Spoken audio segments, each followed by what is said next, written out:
Меня за 100 метров виляло хвостом. Наконец-то какое-то развлечение, да, собаки? А ну-ка давай!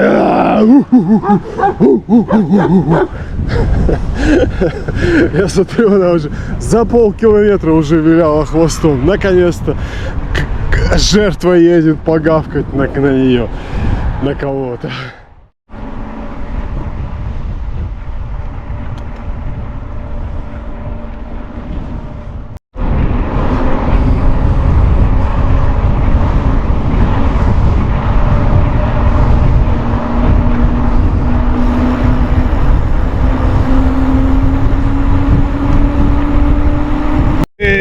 Всем привет, друзья, от старого пирата Алекса Титанова, он же Алекс Баянов, он же Алекс Несмеянов.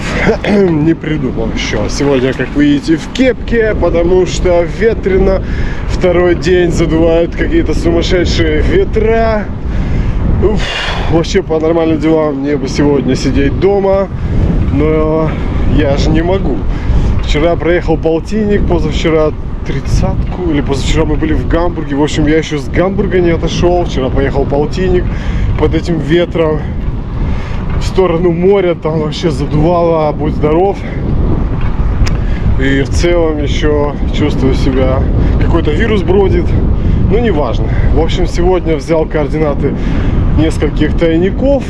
В сумме должно получиться 60 километров. Ветер сдует, задувает, но здесь у реки должно быть в этом направлении более-менее спокойно. Плюс я сейчас выбрал направление туда, против ветра, и обратно домой по ветру. Если мои расчеты верны, то это мне должно немножко помочь. Все, друзья, едем, значит, искать тайник, кататься на велосипеде. 60 километров должно сегодня получиться. Это все еще с вами разговаривающая голова на велосипеде. Постараюсь поменьше болтать и побольше снимать пейзажей. Вот, кстати, один из таких. Коровы приветствуют Алекса Титанова в его велотуре. Коровы! Там люди, не буду позориться. Просто привет, коровы. Не реагируют они на меня. Им похрену.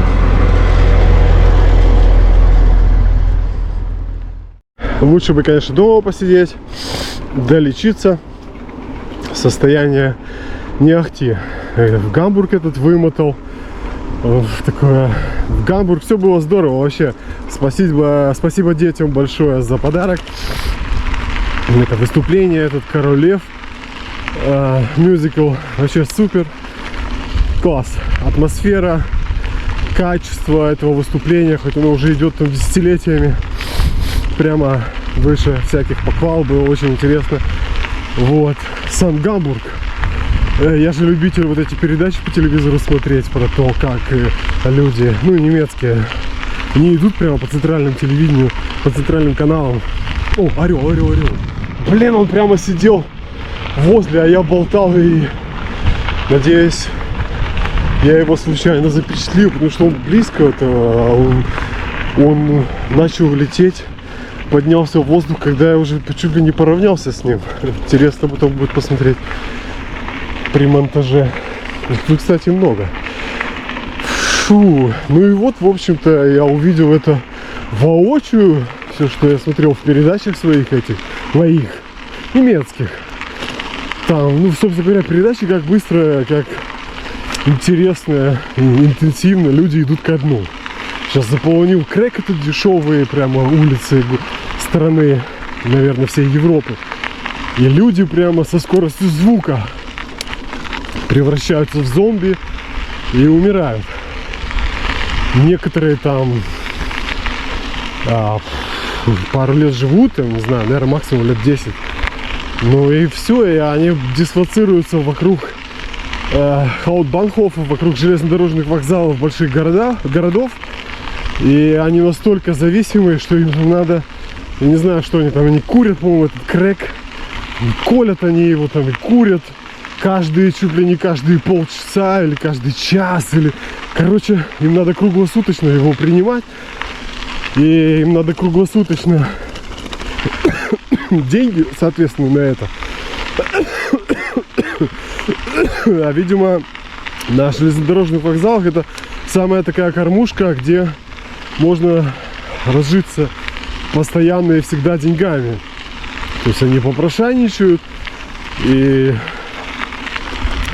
там постоянно люди меняются на вокзалах, потому что попрошайничать на улицах, они конечно, это делают на всех прилегающих улицах к вокзалам.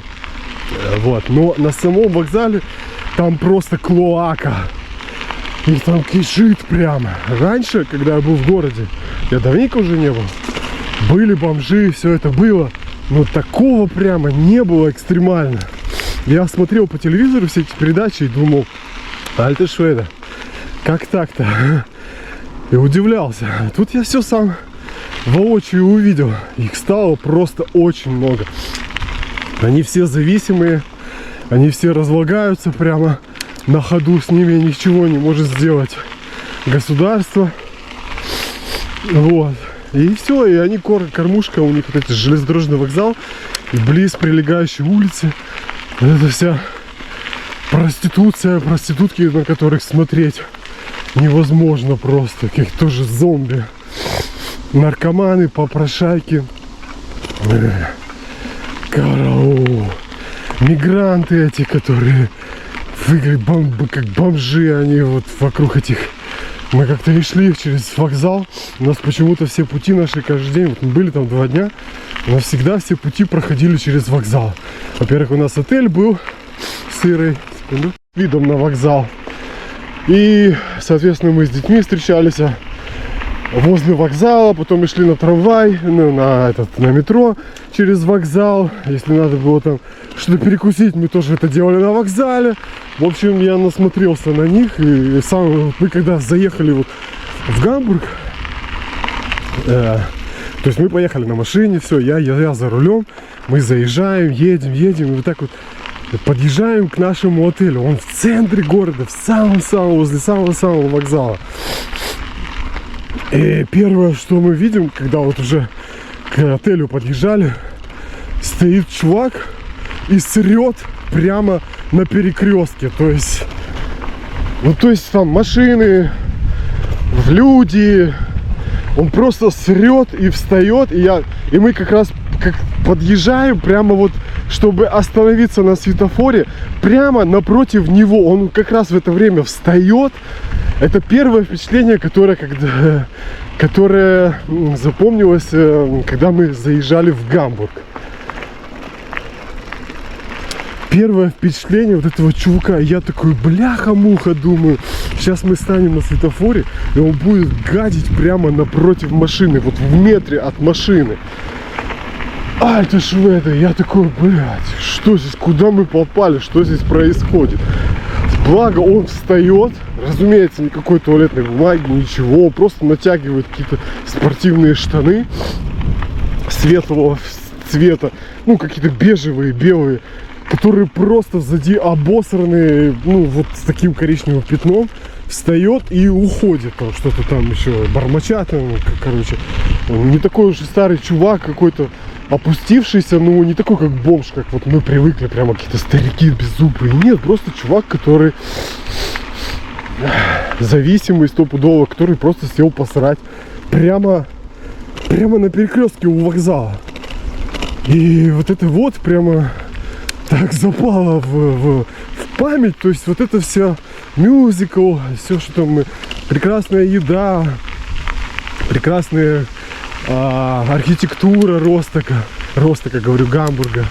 Вот эти прекрасные улицы, вот этот Шпайхер, этот пляц или Гебит, как он там, вдоль реки. Обожаю эти места. Спросите меня, что я больше всего запомнил? Это как чувак дрыстал, прямо возле машины. И я молился, чтобы он чтобы он это сейчас не делал прямо возле машины. То есть мы к нему подъезжали на светофоре, чтобы остановиться. Я вижу, вот он от нас в 5 метрах. И он, короче, встал и пошел. И это было первое впечатление, когда мы приехали в Росток.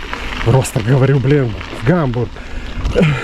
И дальше мы пошли, заселились в отеле, там, тра-ля-ля, покушали, все. И вечером, я не помню, по-моему, мы уже когда вечером ехали на мюзикл, или после мюзикла, какую-то булку, я холодный был, это было воскресенье, я хотел есть. Все было закрыто, я говорю, давайте потащу всех, уже я потащил, хотя я, блин, против был этого хождения через этот злополучный вокзал. Но я хотел есть. Я такой, ну вот здесь с краю прямо, и не будем куда-то там заходить. Куплю булку и все, и убегаем быстро. Заходим в этот вокзал, идет этот чувачило, блин, мы его все узнали в этих обосранных штанах. Он целый день гуляет вот так вот, гулял вот обосранный. Катастрофа. И потом еще дети говорили, что они его и потом еще раз встречали, когда без нас были. В общем, это было первое впечатление. Второе было такое незабываемое, когда мы уже ходили по магазинам на следующий день, по близ прилегающим улицам к вокзалу. И я уже устал. Я такой, идите, ходите, смотрите, ищите, я посижу на скамейке. И подходит такое какое-то темнокожее зомби, какой-то, не знаю, с перемотанной шеей. Я вот сейчас опишу, вы наверняка вот узнаете, кто там живет, кто там бывает. В каком-то пальто, в куртке, с перемотанной шеей, вот так вот шарфом каким-то. Как будто бы эта голова вот отдельно. Вот такое ощущение было. Вот он еще когда мимо проходил, я такой, нифига себе, это что такое вообще? Вид чисто зомби. Вот как будто ему голову приделали. Я не знаю, что там под этим шарфом у него происходит. Ну, короче, он прошел, этот чувак. Тоже не старый. Это все чуваки там до 30 лет, наверное. Ну, от 20 до 40, вот так вот. Там неопределенного возраста. И я такой, такой, знаете, чтобы вот не подцепить какую-то заразу. Ты такой отошел на пару метров, когда мимо шел. Они же еще идут, они вот просто харкают. Вот идут вот эти бомжи, вот прямо перед собой. В центре города. Красивейшая вокруг архитектура. Вот так вот они все делали. Уже не говоря о том, что они прямо спят там, прямо гадят. Некоторые улицы просто обоссаны так, что ты как будто в туалете. Вот все прилегающие улицы, не все, но там много и к вокзалу, обоссаны просто насквозь. И в этом же сцене стоят какие-то проститутки, и это какой-то мрак. И вот это зомби. Я такой уже сижу, уже забыл, сижу в хенди, там что-то читаю, листаю. В метрах 10, наверное, от меня, возле какого-то такого щита там останавливаюсь и давай рыгать, да так, и вот так полоскало, что я думал, сейчас откинет кони, копыта там, просто откопытится. Он рыгал, наверное, сейчас сам начну рыгать. Полчаса, наверное. И там на весь город, на весь этот гам. Блин, ему уже нечем там рыгать. А там Ира вышла еще с магазина и такая, о, что здесь происходит? Да отошли мы, короче, его было слышно там с соседних улиц, как его полоскал. Потом, как ни в чем не бывало, он достал какую-то салфетку, обтерся и пошел в сторону же вокзала. Это и во всех поездах, во всех электричках, метро, где мы были, эти попрошайки, один за другим, вереницей прямо. И ты сначала такой что-то там невнятно такое, кайн-клянгель, какой-то взгляд отводишь, потом они уже просто так заебали, что ты такой, я просто, найн! Ich hab nix! Kein Geld! Они уже просто по моему сложному лицу обходили меня стороной. Проблема. Шикарные города засирают, просто обсыкают, обсирают. Потом мы через вокзал шли, и вдруг какая-то баба как заорет вот возле нас прямо, когда с нами поравнялась. как заорет такая что-то. Какие-то они мигранты, какие-то у нее детей, там штук 10. Она с ними и на какого-то одного из своих ребенков, какого-то ребенка своего, что-то там по-своему, такая, вот так вот нам на ухо, мы такие отшарахнулись. В общем, у нас от этого Гамбурга такой отпечаток, след остался прямо на наших ранимых душах. Вот когда ты приезжаешь с села, с деревни, и мало того, что как бы ты отвык от всего этого, так там еще все так все стало хуже, что ты такой, во, вот это вот чисто вот сейчас это много для меня. Я в свою вот эту дыру, глушь, свою нору пополз быстрее, поехал обратно. Ну вас нахер. Такие вот впечатления от Гамбурга у нас остались. Люди вот там возмущаются, пишут, когда я начинаю там ныть, стонать, что как так-то, вонючий вокзал, что типа какого черта, Гамбург прекрасный город и все прекрасные города. Я абсолютно точно так же считаю. Обожаю эту архитектуру, обожаю атмосферу больших городов. Ну вот это, знаете, это ты уже на этом так фокусируешься, что ты ничего красивого уже не видишь. И оно к тебе липнет. Вот ты стараешься это все делать вид, что ты не видишь, обходить, не замечать, но оно еще больше тебя. Мне кажется, другие люди, которые там живут, они уже не обращают внимания, и им уже похеру. И они это... И к ним это не идет, не липнет. Но ты когда фокусируешься, что мы и сделали в этот раз, мы только эту сторону города видели. Только плохую, мы больше ни черта не видели. Караул. Моменты из хорошего: это мюзикл, это архитектура, это набережная вот Гамбурга, ресторан, в который мы пошли, потом Илюха с Наташей, которые нас потащили, поехали. Там улица, другой какой-то гибит, уже район Гамбурга, типа студенческий какой-то район, я не знаю, как они там называются, ничем не лучше вокзала, точно такой же бомжатник, но ресторан этот турецкий, просто шикарный, там все вот вручную, все на углях, на огне, они все делают при тебе, вот эти все ихние лепешки, шашлыки, вкуснятина неимоверная, и по деньгам доступная, и атмосфера шикарная, и персонал такой добродушный, ну, отзывчивый, хороший персонал такой классный, супер, очень нам тоже понравилось.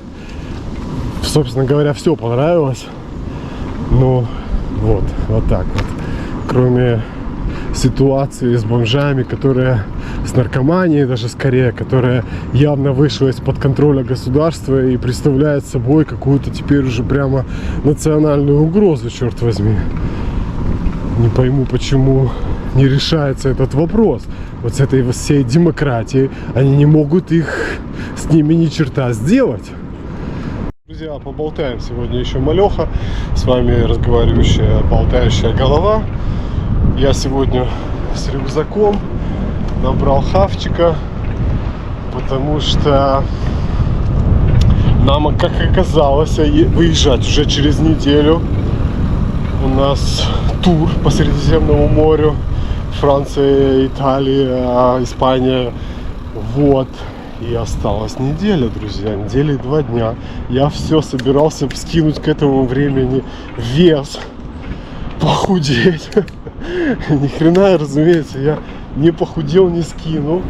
Поэтому я сейчас стараюсь больше активитета делать, активности, просто когда есть время, минутка. И, соответственно, еду так распределять, чтобы она сжигалась. Не просто есть и сидеть как бы дома за компьютером, а либо в дороге есть, что я сегодня, собственно говоря, и буду делать. Я взял прямо с собой термозок такой серьезный, дозу, целую миску риса с подливой.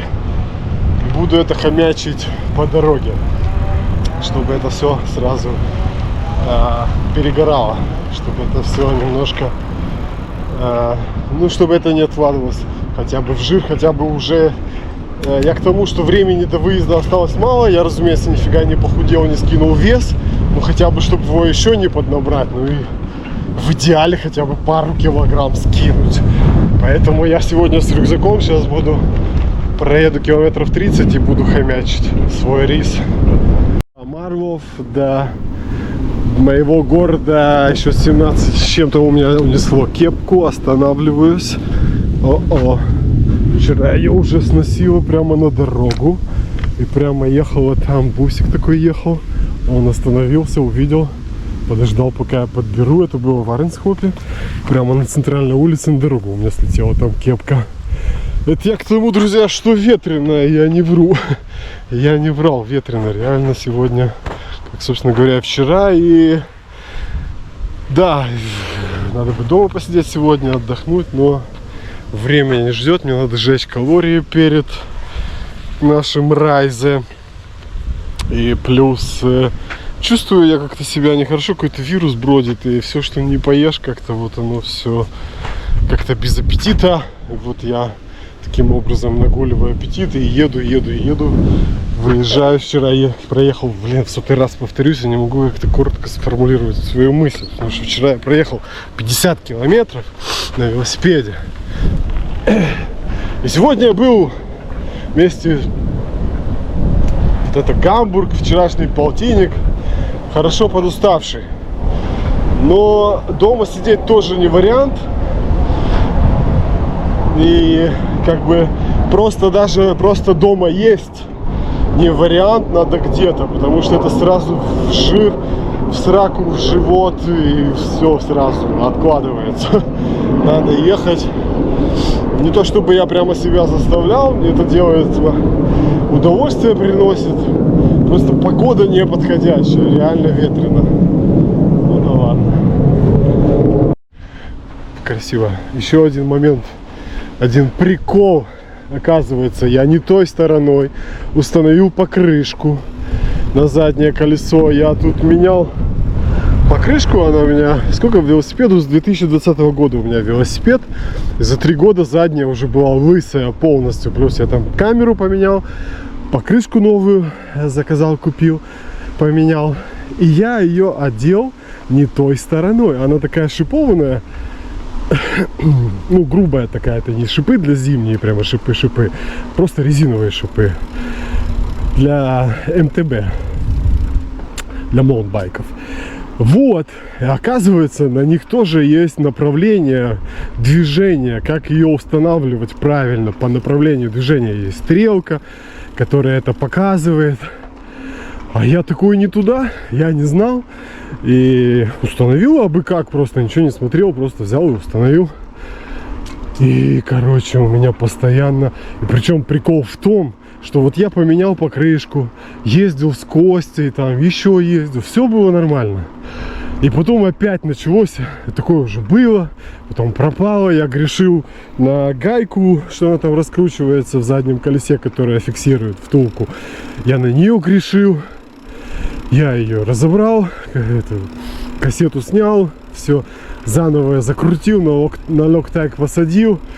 И велосипед вот на холостом ходу начинает вибрировать прямо так, так сильно, что цепь прямо спадает. То есть, когда крутишь педали, все ништяк, все супер. Ну, на холостом ходу, причем должно быть довольно-таки быстро. Вот если медленно, то нормально. Вот если быстро на холостом ходу, так начинало вибрировать. Я раскручивал, закручивал это заднее колесо. Думал, оно как-то эксцентрики, эти пружинки не так неровно колесо фиксирует. Гайка раскручивается. Все уже один хрен вибрирует. Вот это последний раз я, когда в Ширине, когда я ездил вокруг озер, катастрофа. Я уехал так далеко от машины, и у меня так оно часто начало вибрировать. Короче, прикол в том, что после замены покрышки какое-то время не было никакой вибрации. Вот я это не могу объяснить. Все было, я много раз ездил, все было ништяк. И сейчас опять так началось, причем так сильно, что вот когда в Шверине я отъехал от машины на километров 30-40, на 30. И она так сильно начала вибрировать, что аж цепь спадала. А у меня инструмента вообще никакого. И если бы цепь порвалась или что угодно произошло, я бы километров 30, и я в другом городе, я бы километров 30 тащил бы велосипед на себе. Слава богу, все обошлось. И я уже давай смотреть, что он делает, что же такое уже достало.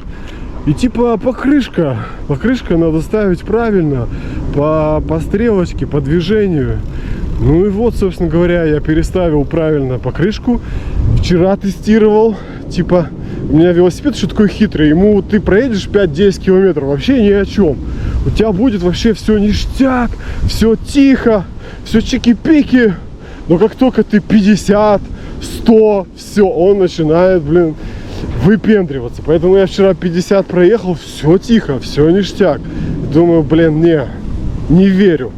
Проеду сегодня еще 50, чтобы точно в этом убедиться. Это я к тому, что это тоже послужило поводом сегодня выехать в такую ветреную погоду. Протестировать дальше велик. Еще интересного рассказать. Сегодня тоже был прикол. Значит, у меня вот это витилиго с руками, вот эта история началась, и у меня пятнистые руки, вот хаутштеринг, короче, ну, пигмент, этот меланин пропадает куда-то, и причем в последнее время все быстрее и быстрее, у меня уже все руки вот белые, уже вокруг глаз и по всему телу у меня пятна. Это, видимо, какая-то врожденная тема, потому что эти пятна у меня были несколько с рождения, но сейчас как-то их все стало больше и больше. И это уже не вчера началось, это уже пару лет. И там пару лет назад я был у кожника, он мне выписал мази. И там одна мазь надо было пользоваться каждый день, раз в день, 5 дней в неделю, а второй мазью только по выходным, 2 раза в неделю. И я вот это пользовался, там чуть-чуть оно становилось лучше, но в целом эффекта там мало чего давало. Ну и зимой этих пятен вообще не видно, а вот летом начинает кожа загорать, и сам по себе я смуглый, и тогда на контрасте это слишком видно. Плюс, если я вот перчатки не одену, это все, тут получается защитного слоя нету на этих пятнах, и этот ультрафиолет просто сжигает кожу. Короче, ну неприятно это и нифига не полезно. Ну и вот, и решил по этому поводу я этим летом опять начать мазаться этими кремами. Ну в упор не помню, какой надо 5 раз, а какой 2 раза. У меня их 2 этих крема лежат в холодильнике, все. Вот, все, им ни черта нету по сроку годности, они бесконечные. И забыл я, на них тоже ни черта не написано, все по рекомендации врача. Залез в интернет, поискал, тоже ни черта, и обратитесь к врачу. Пошел я к кожнику. Они такие дали рецепт, типа, не дали рецепт, а типа объяснили, какой, когда надо и как пользоваться из этих кремов. Все. Ага. И такие... Она медсестра, ну я не уверена, я сейчас пойду спрошу у врача. Пошла к врачу, говорит, ну вот этот 5, а этот 2 раза в неделю. И врач сказал, типа, что сейчас появились новые, типа, лекарства, средства, более эффективные. Вы не хотите вообще взять новый термин по этому поводу, чтобы получить рецепт на более эффективные лекарства? Я такой, ну конечно.